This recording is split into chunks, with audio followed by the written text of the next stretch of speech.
positive rotation.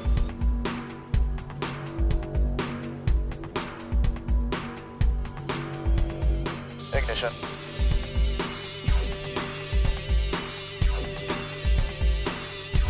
You guys have a nice flight. We'll see you back here.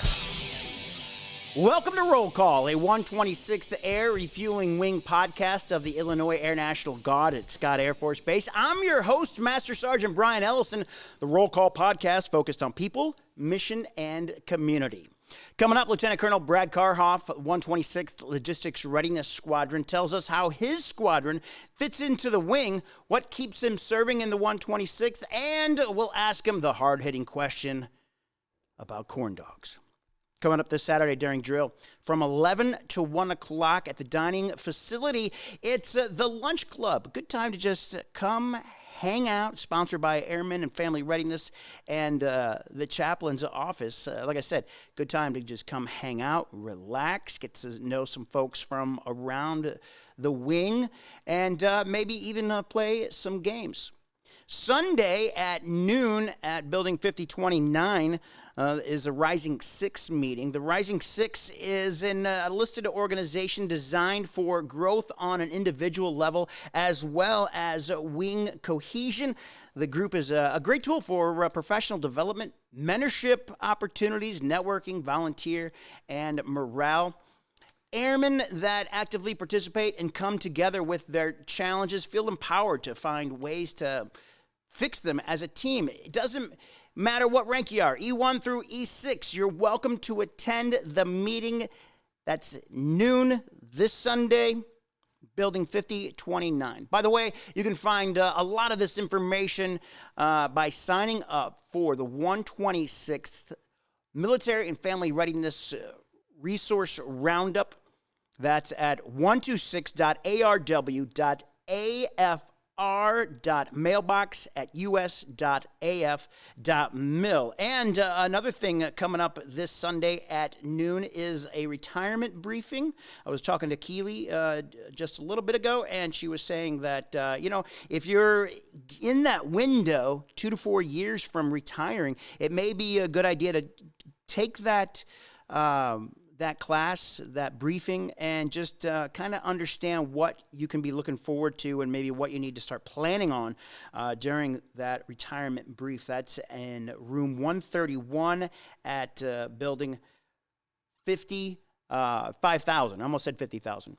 Coming up in this week's Look Around the Air Force, Chief of Staff of the Air Force, General C.Q. Brown, has approved more changes to the dress and appearance AFI. Joining us today, Lieutenant Colonel Brad Kahrhoff, the 126th Logistics Readiness Squadron. Sir, thanks for coming on and joining us today. Thank you for having me. So you guys do a lot at the Logistics Readiness Squadron. What are the main responsibilities of the Logistics Readiness Squadron, and how do you guys fit into the overall mission? Okay, well, for us, the big thing from a logistics readiness standpoint is that we're responsible for moving people and equipment or things, right? So what the squadron does overall is to drive that mission. We do that. We have 4 distinct flights that fall within the squadron, and each of them do their own things. So with that, we have our material management, or commonly referred to as supply, for most of the folks within Sure. the wing or outside of our squadron, and that's our biggest flight. We have the deployment and distribution flight, focused on deployment aspects in the movement of personnel or our equipment or our things, and our vehicle management flight and the fuels flight. So those 4. So to break it down a little bit, to kind of give you some kind of perspective of how they fit into the wing's mission. Right. So material management supply, there's 2 different aspects there. We have our asset management section. Okay. And they're responsible for the stocking, storing, issuing, and managing of the DoD assets that we receive, right? So Sure. into our warehouse. They also responsible for outfitting and maintaining wing personnel uniform and operational equipment requirements. So like enlisted like yourself, Right. You need a new uniform, you come over, talk to us, right? And we're managing that process. Or if you have the specialty equipment stuff, like the steel-toe boots, the cold weather gear, like Sure. we're managing that. They also provide the support for the readiness spare package kits, the RSP kits, and that's your like your mobile warehouse, if you will, for like aircraft parts. So we deploy, right? We have those spare kits that are there to support that flying mission for a sustained amount of time, 30, 60 days. So we have a finite amount of parts in that kit, but that's what we manage. And that's over. Is that kind of kept at maintenance? Is that where that's kept? So we keep it in our warehouse. Oh, those okay. kits, right? Right. Maintenance drives the show on what they need and work with us and how we fill those kits. And we actually use those day to day to support the mission as well. Okay. But we have a responsibility to manage that and keep that ready to go. The other piece we do right there in the main warehouse with the asset management is the weapons vault. So managing the mobility weapons for really? folks. So when you deploy, if you need a weapon, you're coming to us to get that, as well as the mobility bags, your A, B, C bags. And then the other side of the supply is located over there with maintenance, and that's the maintenance support or the customer service section. Both of them reside in maintenance. Oh, okay. The maintenance support, right? It's just, as it says, it's providing a direct maintenance, direct support, supply support for maintenance and make sure they get their parts in a timely manner and help them go through that process. And we're working with the SCOW on the other side of the base to manage that and to get that to them as quickly as possible. Does that help having the SCOW? Does that help having the SCOW so close? Of course, right? And it helps. It's a sister squadron within our wing as an active associate over there. Having somebody we can reach out to and talk to, right? Yeah. No doubt. So we also provided a customer service. So if you have anything you want to order through the supply system, pencils and stuff like that, right? My customer service section is helping you get that ordered and to get that over to you. And the last piece we do over there, as we look at how we support the wing's mission, we manage the equipment for the wing.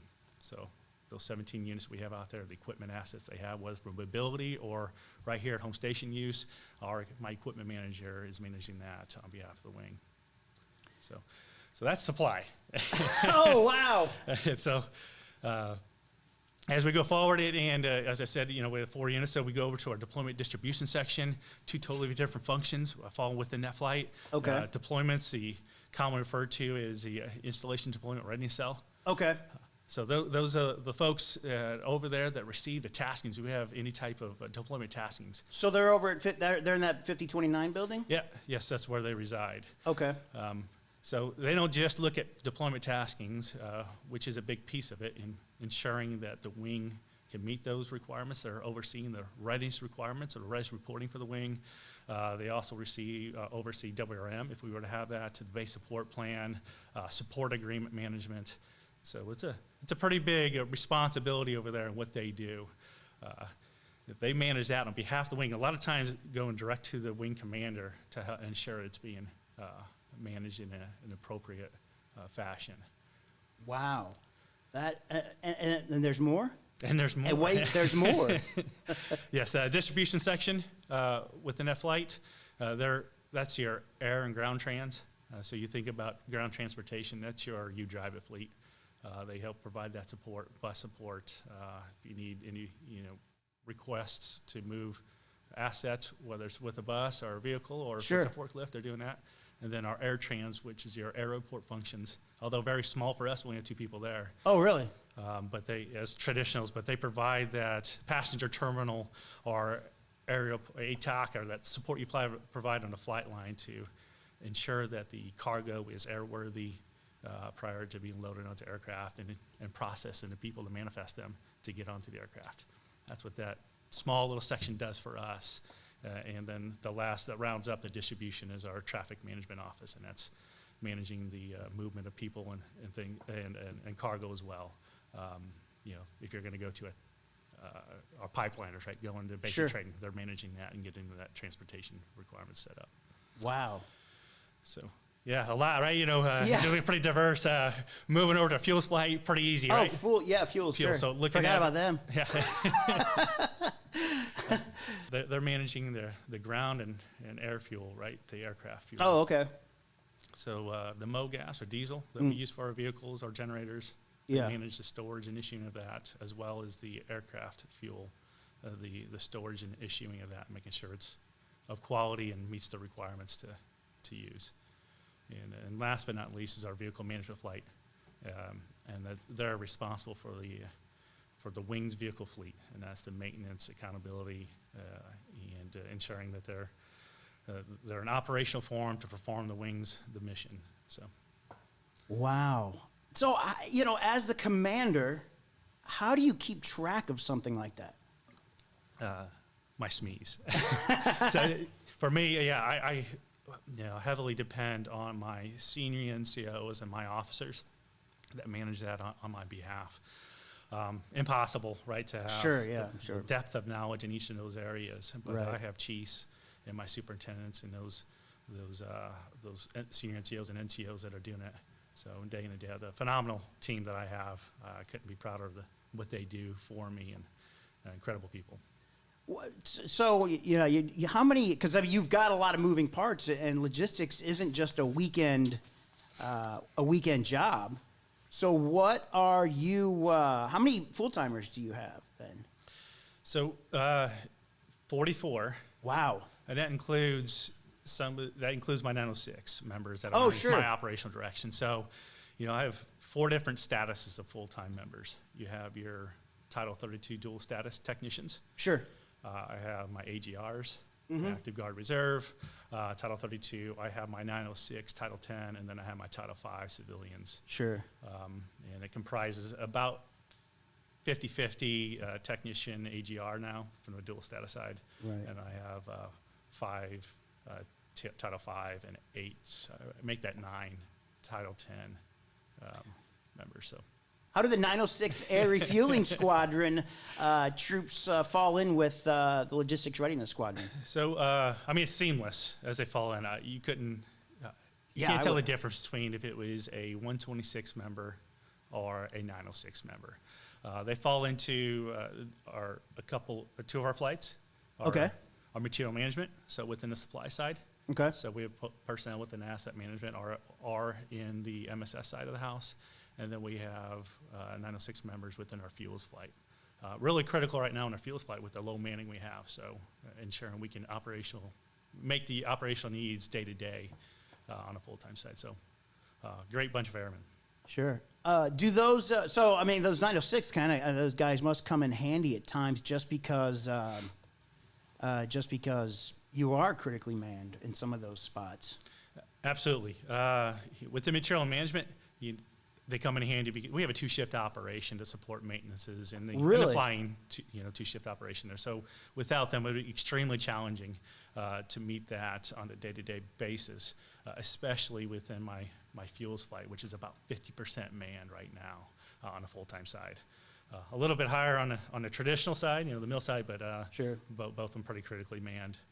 So they provide absolutely necessary to make our mission day to day. How do you ensure the readiness of your squadron in case emergencies or contingency operations come up? Especially, a couple of years ago, we had civil disturbances that kind of it seems like some things just kind of popped up out of nowhere. So how do you handle that? So, no different, I presume, than any other commander. For me, it's ensuring that we have our airmen prepared to support that as we're required, to go out the door on a moment's notice. So make sure the personnel affairs are taken care of. And then the other aspect is looking at our people in the training, in the equipment, in their condition.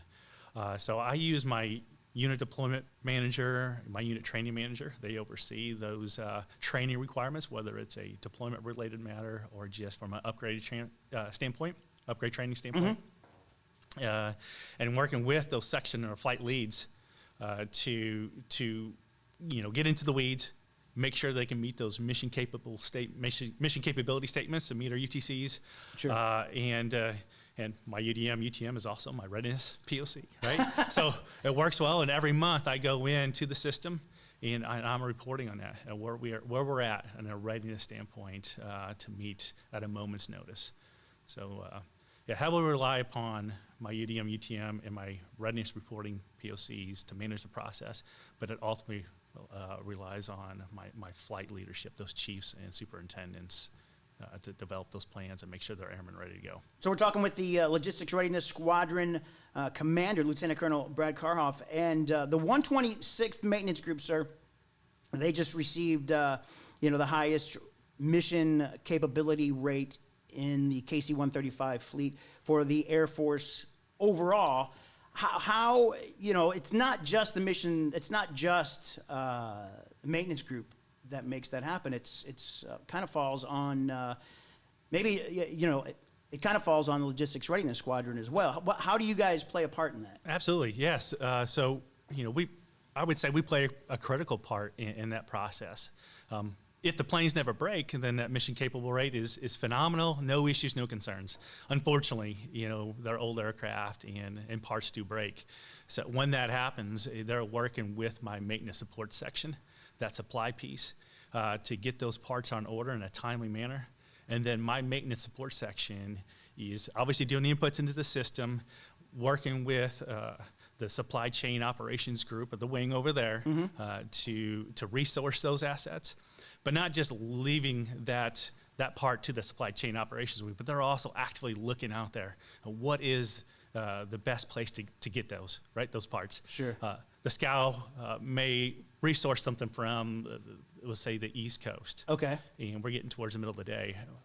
My guys will do the extra legwork and look and say, hey, maybe there's an asset on the West Coast, so that we can catch them before their end of their duty day to get that out the door and on its way over to us, so we get it a day earlier, right? So that's kind of how they work those background pieces, working with those support agencies outside of our wing, the SCOW or other wings, to identify it, working with their TMO or supply section to make sure they're pulling that part timely and getting it on that FedEx truck. So that's what my supply team does. And then once it arrives here, I have my distribution section, TMO, right? Yeah. They receive that part off the FedEx truck. They process it in. It gets to the ground trans person who would deliver it if it's a MICAP part within those 15 or within that hour. So it gets over to maintenance, gets in their hands, their capable hands. Yeah. And they're phenomenal maintenance technicians they have over there to make sure that aircraft is back up and ready to go. So. Wow. You were talking about manning and your drill status guardsmen. Those are the folks that come in on the weekend.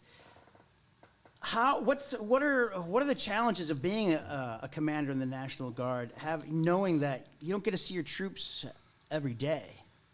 It's a big challenge. We're held to the same standards as the active component when it comes to what training requirements are levied upon those different AFSCs. What we don't have is the touch points on a day-to-day basis. So it's the biggest thing I think we'd find at any organization is communication, which is absolutely critical here. Communicating with your full-time staff to make sure you're prepared for the weekends, or with those traditional guardsmen that happen to be your chiefs in leadership roles, ensuring they have the information they need to go into a UTA weekend so that they can plan and prepare their airmen to do the upgrade training or proficiency training that they need to make sure we're ready to go. So it's a fairly difficult challenge when it comes to the traditional force, but I believe my team does a pretty good job doing that, and it's something that I focus each month about how I can do it better, how we can get after that to do it better. What's your preferable way to communicate with your troops while you're during the month? So during the month, if it's going out, our full-time staff, right, could be a various number of ways. With the traditional, if I find it easiest to send a text message out, all right, so that initiates a discussion. Most folks, have the phone. Yeah. We also use that Air Force Connect app. Oh, okay. So each week, we have my weekly staff meetings on Wednesday morning, and then we push those slides out there onto Air Force Connect app, so that they have the ability to look at, if they choose, what's going on operationally or even administrative, all the other things on each week, so they're aware of what's going on. So again, I seek input. I do every year, I sit down with my airmen, NCOs, senior NCOs. We do kind of like what's it called? Give an opportunity to sensing session. A session, yeah, we'll call it that. To highlight some of the challenges, concerns they have. Sure. And it's ultimately, it normally goes down to communication.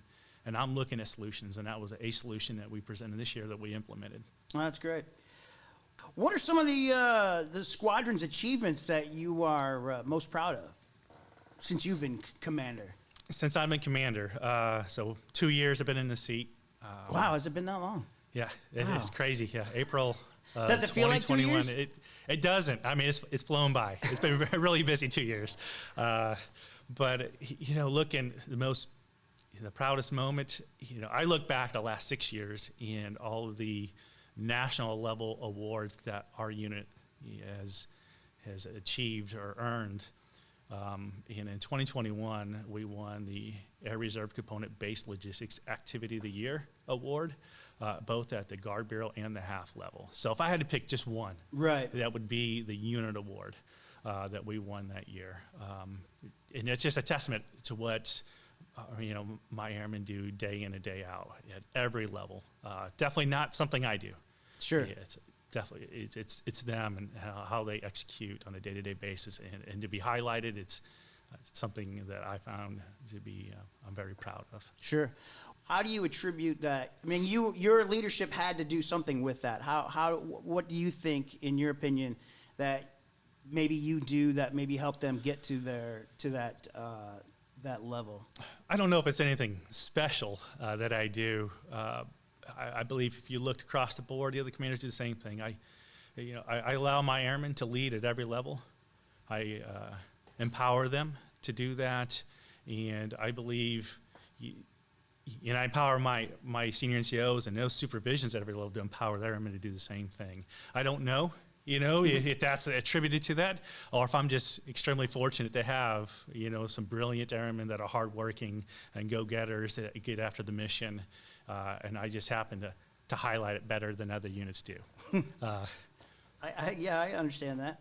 Can you talk about some of the challenges that come with managing such a critical function? Because I know we're all dependent, all the groups and all, but you guys are kind of the basis of, we can't function without Logistics Readiness Squadron, especially during times of crisis. How do you, what are some of those challenges? So communications, it's a big challenge. So, one of the critical roles we provide as an LRS in times of crisis, or you look contingency operations, is we are that mobility arm for the wing, right? We're that mobility machine. Right. We're moving the people and cargo. So we talked a little bit earlier about that deployment section. So in times of crisis, and we're standing up to move out, and we're moving a lot of people quickly, or a lot of things quickly. The deployment control center that's managed by the IDRC is working directly on behalf of the wing commander. So, and providing that support. So they're identifying the requirements, they're setting up the timelines to meet those movement timelines, identifying any kind of issues, concerns, and communicating that across the wing to the respective commanders to ensure that they're aware and getting their members and equipment prepared to go out the door. So with that, and I'm kind of in the middle of that as the LRS commander, right. But definitely responsible to ensure that we're prepared to execute. Right. So, but going through that in a time of crisis, it's the communication, effective communication, identifying those issues or shortfalls to those key stakeholders in the wing, and making sure the wing commander is apprised of what's going on. I'm going back to that manpower question real fast. And we're talking about challenges. Do you find you have to call in the traditional guardsmen during the month to maybe help backfill some of that? At times, yes. Yes, so we have. Dependent on what's going on. There are times in which you have to call them in during the week. A lot of times it's our after-hour or weekend support, and ensuring that whatever those training or mission needs are, is bringing those folks in. It's not always full-time members that are doing that. Right. It's bringing those traditional guardsmen in and ensuring that the wing meets that mission. So you were talking about also, you guys work the same kind of shifts as the maintenance group. They work 2 shifts. So what are you guys' hours? You guys what are you guys' hours? So 7 to 4:30. Our typical day-to-day, Right. and then we have that swing shift that comes in. It's really dependent on the timing, but it's about 2 to 12:30 or 2 to midnight, in that range there. And that depends on the ISO doc, the isochronal inspections? Not isochronal, right? Typically not. It's okay. usually meeting, it's meeting the flying mission requirement. Now, isochronal could play a part in that. They have a swing shift that are coming in. Sure. We're supporting that. So they have the established times that we're here, and we're here to meet whatever or support those mission needs. Who are some people that have been an influence on you in the military? So to narrow down to the military members would be extremely difficult. Sure. I had so many great supervisors, colleagues, subordinates, along the way, right? People that I've worked with that influenced me in some way, shape, or form to get to where I am today. But I would say that the biggest influence has been my family.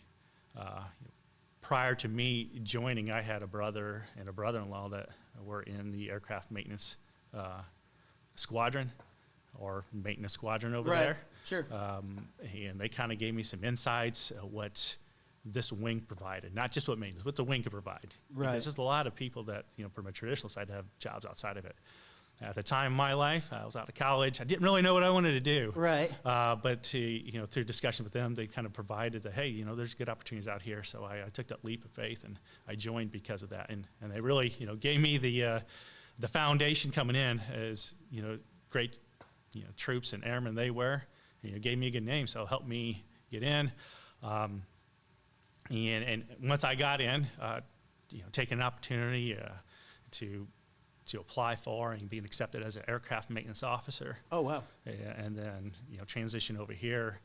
But most recently, I would say that my wife is probably my biggest influence of what I do. Sure. As a prior FSS commander, Deputy Mission Support Group Commander, she's somebody that I definitely rely on for advice and bounce some things off of, and look at how it influences my decisions and what I do with my career. So what'd you do before you became an officer? Where'd you work at? So I was I was in the ISO dock. So I was a crew chief. Oh, okay. So within the maintenance squadron over there. I was on the traditional side, and I was also a temporary technician on the aircraft maintenance side as a crew chief on a flight line. So I did that for 4 years as a temp tech prior to being commissioned as a maintenance officer in the maintenance squadron. So when you took over as squadron commander for the LRS, were you already in the Logistics Readiness Squadron? Yes. So I came over. I crossed over to LRS, or Logistics, back in 2013, January 2013, and kind of worked my way up from there as a installation deployment officer, or wing deployment officer, to the director of operations, the operations officer, and then prior to me becoming the commander in 2021. What's been a memorable moment for you in your military career? I have a few. I mean, there's a lot, right? Sure. As a young airman, every time we're out here, and what I try to convey my airmen, the whys by what we do. So I had an opportunity as a crew chief to do a medevac run out of Bagram. Oh, wow. So that gave me the purpose of the why. As we're out there on the airfield and seeing those critically injured soldiers coming on board, so we're bringing it back to Ramstein for medical treatment. It gave me a purpose of why I do what I do, and maintaining an aircraft that provides that support, right?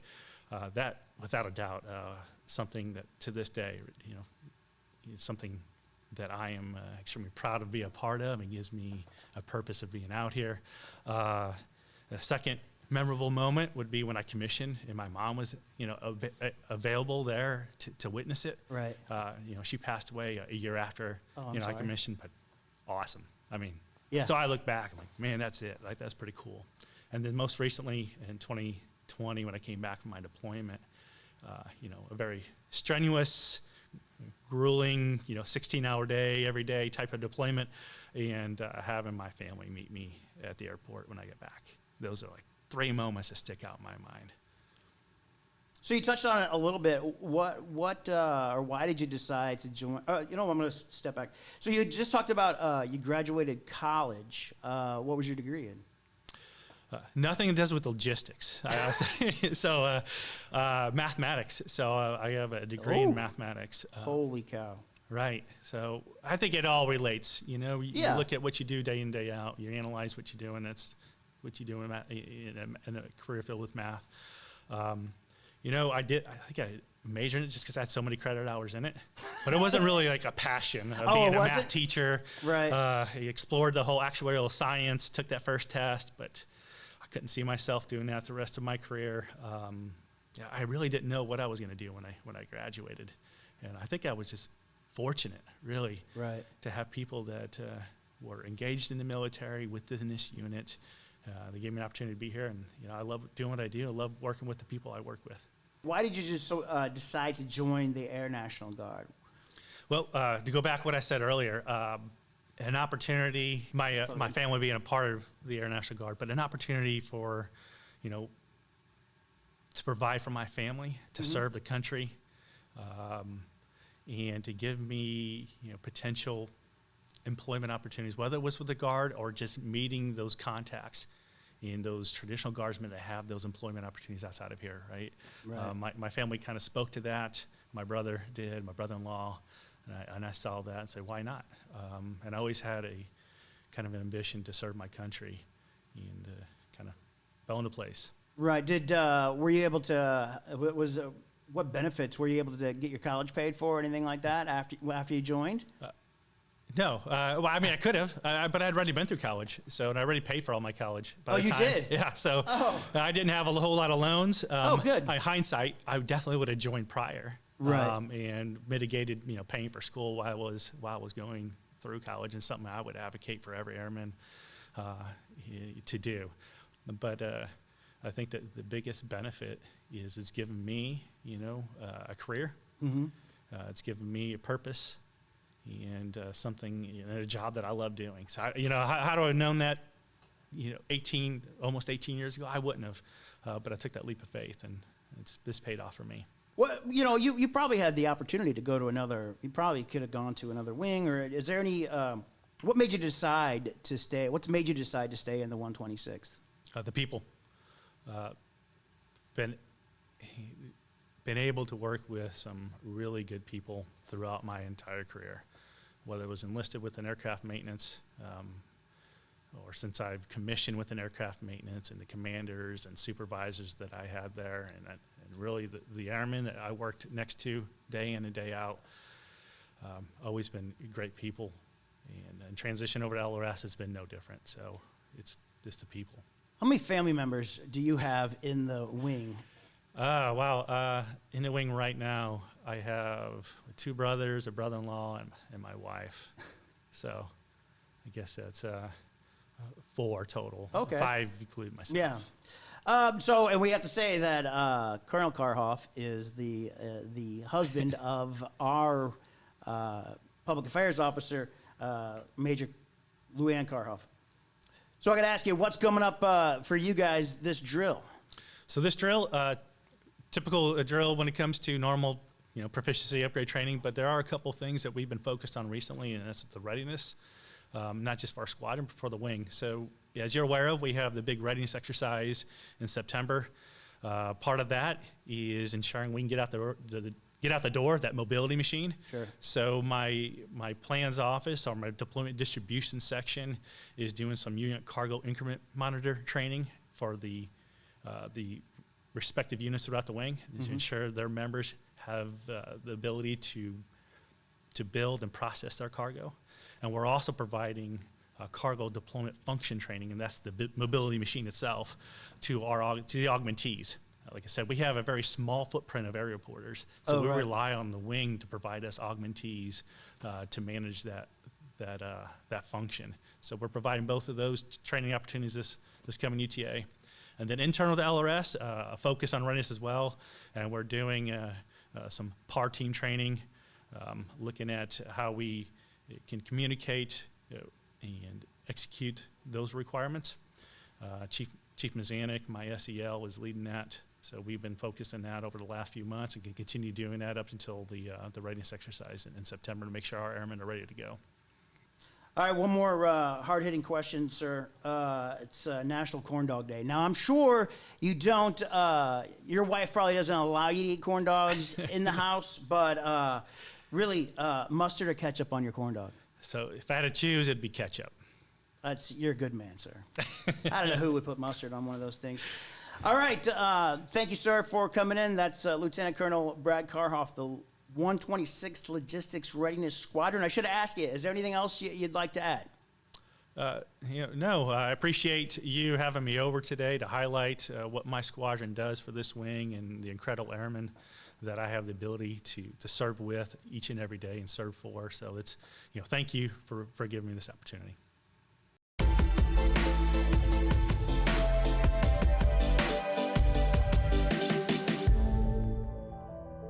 Chief of Staff of the Air Force, General C.Q. Brown, Jr., recently approved a list of changes recommended by the 102nd Uniform Board.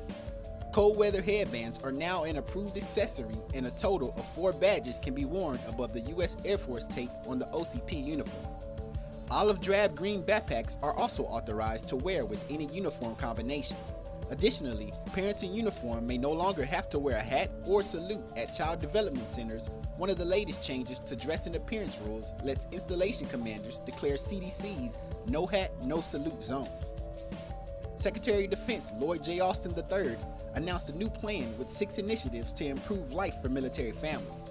The measures include universal pre-kindergarten at Department of Defense education activity schools, flexible spending accounts for dependent health care, and new military parental leave benefits.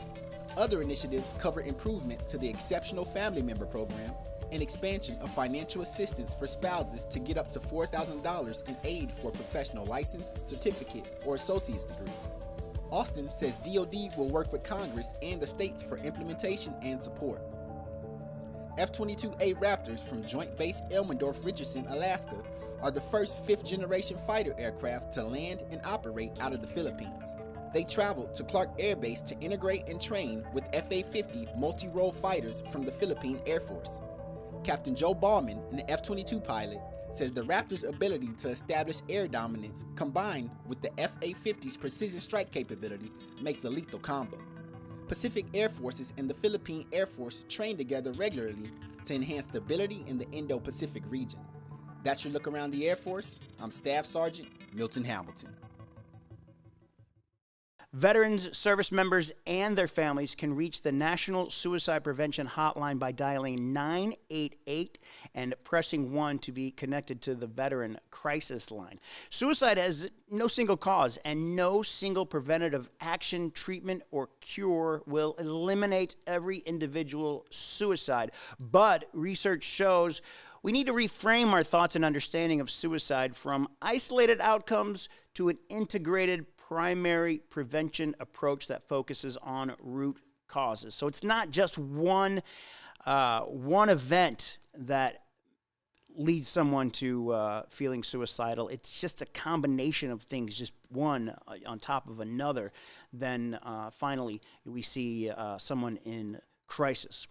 Veteran service members and their families can reach out to the National Suicide Prevention Hotline by calling 988 and pressing 1 to be connected to the Veterans Crisis Line. And you can also text that line as well.